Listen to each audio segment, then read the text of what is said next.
La stratégie de produit, quelles sont les décisions à prendre pour l'entreprise?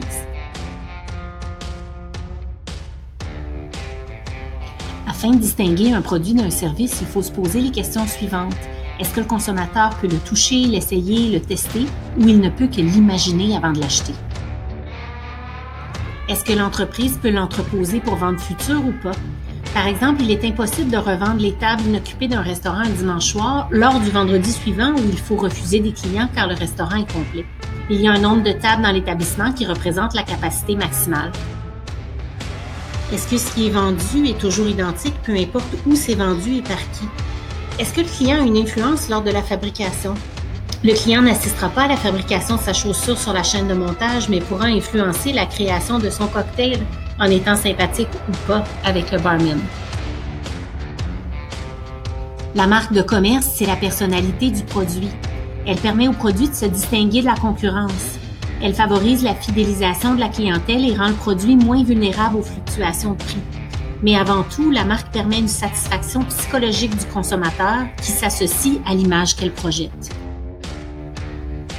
L'entreprise stratégique protège sa marque par la loi afin d'éviter la copie par d'autres entreprises et pour y associer un certain prestige. Une marque peut être celle du fabricant ou celle du distributeur qu'on nomme aussi marque maison du commerce. L'absence de marque peut être utilisée pour certaines catégories de produits. Deux entreprises peuvent opter pour du comarquage en s'associant.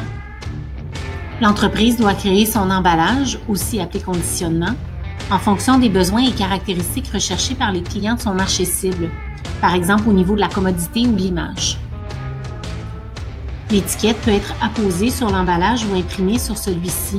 Elle contient de l'information légale obligatoire, mais surtout la dernière stratégie de communication pouvant stimuler l'achat par le consommateur. L'entreprise choisit le type de garantie qu'elle veut offrir à ses clients selon le type de produit et l'image qu'elle veut projeter. Par exemple, un produit alimentaire peu dispendieux peut être assujetti à une garantie de satisfaction simple, contrairement à la garantie complète d'un produit de plus grande implication. Toujours selon les caractéristiques du produit et les attentes du marché cible, le service après-vente que l'entreprise choisit d'offrir peut être un support web, téléphonique ou très personnalisé.